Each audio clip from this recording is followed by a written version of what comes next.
নমস্কার বন্ধুরা, অনুভা রান্নাঘরে সবাইকে স্বাগত জানাচ্ছি। বাচ্চা থেকে বড় আমরা সকলেই কিন্তু ফ্রেঞ্চ ফ্রাই খেতে খুবই পছন্দ করি। তো বাড়িতে বসেই কিভাবে একেবারে দোকানের মতো মুচমুচে মশলাদার ফ্রেঞ্চ ফ্রাই তৈরি করবেন সেই সমস্ত ছোট ছোট প্রয়োজনীয় টিপস এন্ড ট্রিক্স সহ আজকের রেসিপি আপনাদের সঙ্গে শেয়ার করব। আসুন তাহলে দেখে নিন বন্ধুরা আমার আজকের এই রেসিপিটা। বন্ধুরা, ফ্রেঞ্চ ফ্রাই বানানোর জন্য আমি এখানে বড় দেখে 4টি চন্দ্রমুখী আলু নিয়ে নিয়েছি। আপনারা চাইলে কিন্তু জ্যোতি আলু দিয়েও এই রেসিপিটি করতে পারেন। আর এবার আমি সবার প্রথমেই আলু থেকে আলুর খোসাটাকে ছাড়িয়ে নেব।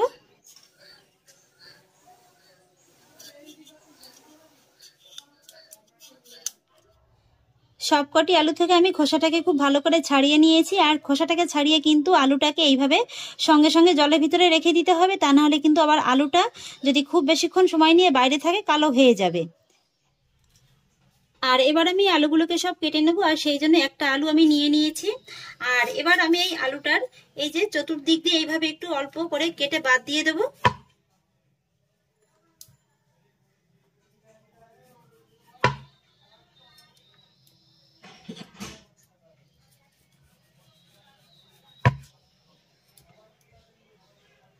এইভাবে একটু সাইড দিয়ে কেটে বাদ দিয়ে দিলে শেপটা খুবই সুন্দর আসে। আর তারপরে এই আলুগুলোকে আমি একটু হালকা মোটা করে কেটে নেব। তবে খেয়াল রাখবেন আলুগুলো যেন খুব বেশি মোটাও না হয়ে যায়, আবার একেবারে যেন পাতলাও না হয়ে যায়। ঠিক এইভাবেই কিন্তু কেটে নিতে হবে।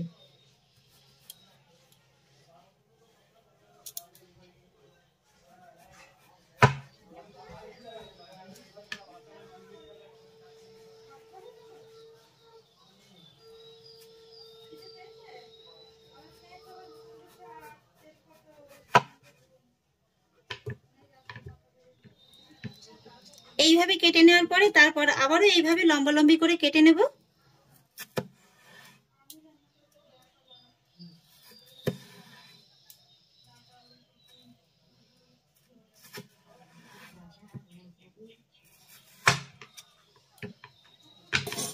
এই যে দেখুন বন্ধুরা, আশা করি নিশ্চয়ই দেখে বুঝতে পারছেন যে আলুটাকে আমি ঠিক কেমন করে কেটে নিয়েছি। এই যে দেখুন, খুব বেশি মোটাও না আবার একেবারে কিন্তু পাতলাও নয়। আর আলুগুলোকে কেটে নিয়ে কিন্তু সঙ্গে সঙ্গে এইভাবে আবার জলের ভিতরে ভিজিয়ে রাখতে হবে, তা না হলে আবার আলুগুলো কালো হয়ে যাবে। সবকটি আলুকে আমি একই রকম ভাবে ধুয়ে নিয়েছি। আর এবার আমি আলুগুলোকে 3 থেকে 4 বারের মতো জল পাল্টে পাল্টে খুব ভালো করে ধুয়ে নেব। মোটামুটি আলুর ভিতর থেকে যতক্ষণ না পর্যন্ত একটা পরিষ্কার জল বেরোচ্ছে ততক্ষণ পর্যন্ত কিন্তু আমি আলুটাকে খুব ভালোভাবে ধুয়ে নেব। যেহেতু আলুর ভিতরে কিন্তু প্রচুর পরিমাণে স্টার্চ কিংবা মাড় থাকে, আর সেই মাড়টাকেই কিন্তু খুব ভালো করে ধুয়ে বের করে দিতে হবে। আলুটাকে আমি খুব ভালো করে ধুয়ে নিয়েছি। আর এবার আমি এই আলুটাকে একটা জায়গায় সরিয়ে রাখবো। আর এবার বন্ধুরা আমি এই আলুগুলোকে সব গরম জলে ভাপিয়ে নেব। আর সেই জন্য একটি কড়াইতে বেশ কিছুটা পরিমাণে জল আগেই গরম বসিয়ে দিয়েছিলাম, আর জলটা কিন্তু খুব ভালোভাবে গরম হয়ে গেছে। এবার আমি গরম জলের ভিতরে দিয়ে দেবো 1 টেবিল চামচ লবণ। লবণটাকে জলের সঙ্গে ভালো করে মিশিয়ে নেব। আর তারপরে জলের ভিতরে দিয়ে দেবো কেটে রাখা আলুগুলো।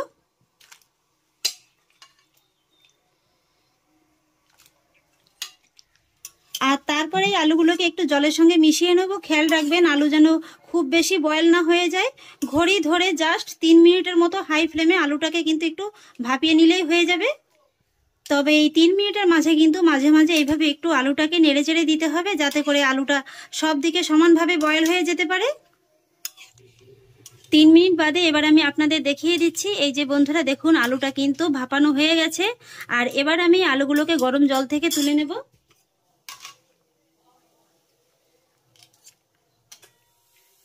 আর আলুগুলোকে গরম জল থেকে তুলে সঙ্গে সঙ্গে এইভাবে একটু ঠান্ডা জলের ভিতরে দিয়ে দিতে হবে। এইভাবে যদি আলুগুলোকে ঠান্ডা জলের ভিতরে সঙ্গে সঙ্গে দিয়ে দেওয়া হয় তাহলে আলুগুলো আর ওভারকুক হতে পারে না, আর আলুগুলোও কিন্তু একেবারে খুব বেশি গলেও যেতে পারবে না। এই যে দেখুন বন্ধুরা, আর এইভাবে আলুগুলোকে আমি ঠান্ডা জলের ভিতরে রেখে দেবো 5 মিনিটের মতো। আলুগুলো খুব ভালোভাবে ঠান্ডা হয়ে গেছে। আর এই যে দেখুন বন্ধুরা, আলুগুলো বয়েল করে নেওয়ার পরে আমি আপনাদের দেখিয়ে দিচ্ছি। এই যে দেখুন, আর এবারে আমি এই আলুগুলোকে এরকম একটা ঝুড়ির পরে রেখে দেব, যাতে করে এর ভিতর থেকে এক্সট্রা জলটা খুব ভালোভাবে ঝরে যায়। আলুর ভিতর থেকে জলটাকে আমি খুব ভালো করে ঝরিয়ে নিয়েছি। আর এবার দেখুন আমি এরকম একটা সুতির কাপড়ের পরে আলুগুলোকে এইভাবে একটু বিছিয়ে দেব। আর আর এইভাবেই আলুগুলোকে বিছিয়ে কিন্তু আমি আলুর গা থেকে এক্সট্রা জলটাকে খুব ভালো করে একেবারে মুছে দেব। আপনারা চাইলে এই সময়টাতে আলুগুলোকে ফ্যানের হাওয়ার নিচেও রেখে শুকিয়ে নিতে পারেন। আলুগুলোকে এইভাবে বিছিয়ে দিয়ে তারপরে আবারও এই আলুগুলোর উপর থেকে এইভাবে একটা সুতির কাপড় দিয়ে এইভাবে চেপে চেপে এর উপর থেকে এক্সট্রা জলটাকে খুব ভালো করে টানিয়ে নিতে হবে। আলুগুলোকে আমি খুব ভালোভাবে একেবারে শুকিয়ে নিয়েছি। আর এবার আমি আলুগুলোকে অন্য একটি জায়গায় একটু তুলে নেব।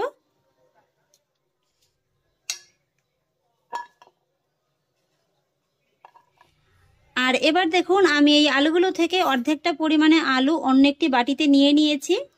আর এবার আমি অর্ধেকটার আলুর ভিতরে দিয়ে দেবো 2 টেবিল চামচ কর্নফ্লাওয়ার। একটা বড় আলুর জন্য কিন্তু 1 টেবিল চামচ কর্নফ্লাওয়ার লাগবে।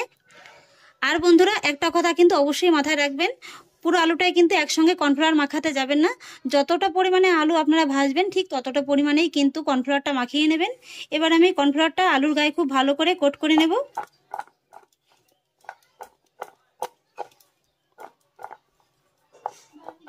আলুর গায়ে আমি কর্নফ্লাওয়ারটাকে খুব ভালো করে লাগিয়ে নিয়েছি।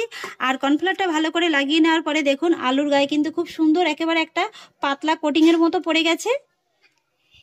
এবার আমি আলুগুলোকে সব ভেজে নেব। তবে তার আগে একটা জিনিস দেখিয়ে দিচ্ছি, আলুগুলোকে ভেজে কিন্তু এই ধরনের একটা স্টিলের স্ট্যান্ডের পরে আপনারা রেখে দেবেন। এই ধরনের যদি ছাঁকনি না থাকে সেক্ষেত্রে আপনারা ছিদ্রযুক্ত যে স্টিলের থালাগুলো হয় না তারপরেও রেখে দিতে পারেন। আবার টিস্যু পেপারের পরেও কিন্তু আলুগুলোকে ভেজে রাখতে পারেন, তবে কোনোভাবেই কিন্তু প্লাস্টিকের ঝুড়ির পরে রাখবেন না।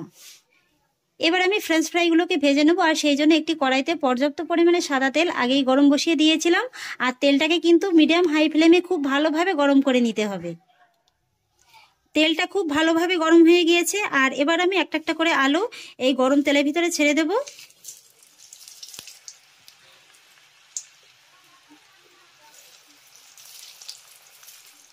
তবে এই আলুগুলো ভাজার সময় কিন্তু গ্যাসের ফ্লেমটাকে অবশ্যই মিডিয়াম হাইতে দিয়ে ভাজবেন। আর আলুগুলো কিন্তু পরে আবারও ভাজা হবে, তাই প্রথমবারেই কিন্তু খুব বেশি সময় নিয়ে ভাজা যাবে না, মোটামুটি 4 থেকে 5 মিনিটের মতো ভেজে নিলেই হয়ে যাবে। এবার আমি আলুগুলোকে খুন্তির সাহায্যে এইভাবে একটু উল্টে পাল্টে নেড়ে চেড়ে নেব।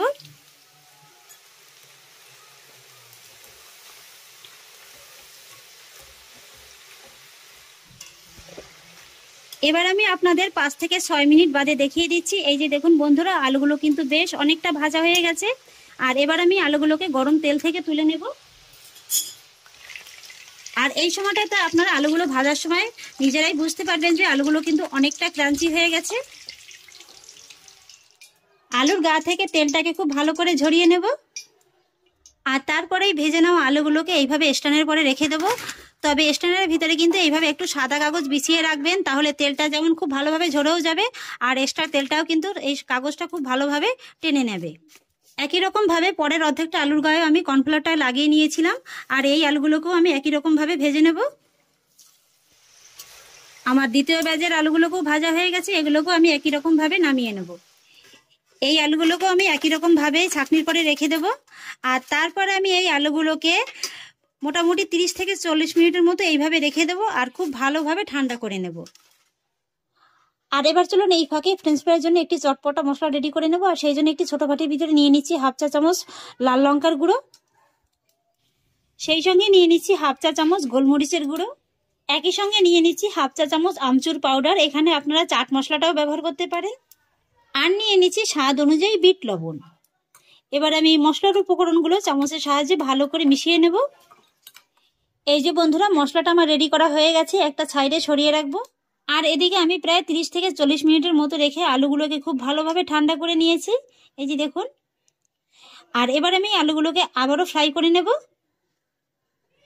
আর সেই জন্য তেলটাকে আমি আবারও খুব ভালোভাবে গরম করে নিয়েছি। আর এবার গ্যাসের ফ্লেমটাকে মিডিয়ামে রেখে এই আলুগুলোকে গরম তেলের ভিতরে ভেজে নিতে হবে 3 থেকে 4 মিনিটের মতো সময় নিয়ে।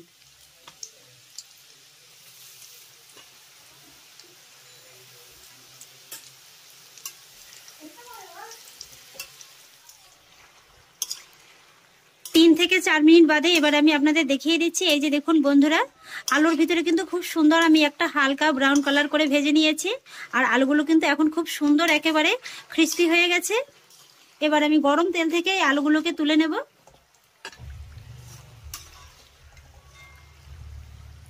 আর তারপরে এই আলুগুলোকে একটি জায়গার ভিতরে নিয়ে নেব।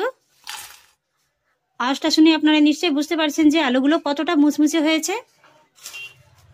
আর এবার এই আলুগুলো গরম থাকা অবস্থাতেই কিন্তু এর ভিতরে মশলাটাকে মাখিয়ে নিতে হবে।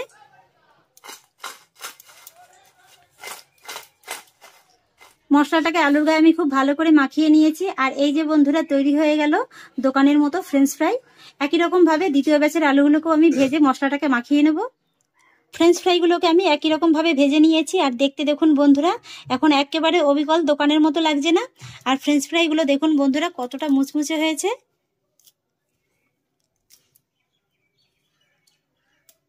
আওয়াজটা শুনে নিশ্চয়ই বুঝতে পারছেন যে ফ্রেঞ্চ ফ্রাইটা কতটা মুচমুচে হয়েছে।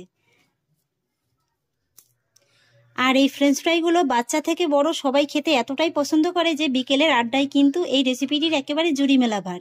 এইভাবে সাধারণ একটু টমেটো কেচাপের সঙ্গে খেতে কিন্তু অসম্ভব মজাদার লাগে। তাহলে আশা করছি বন্ধুরা আমার আজকের এই ফ্রেঞ্চ ফ্রাই রেসিপিটি আপনাদেরও খুব ভালো লেগেছে।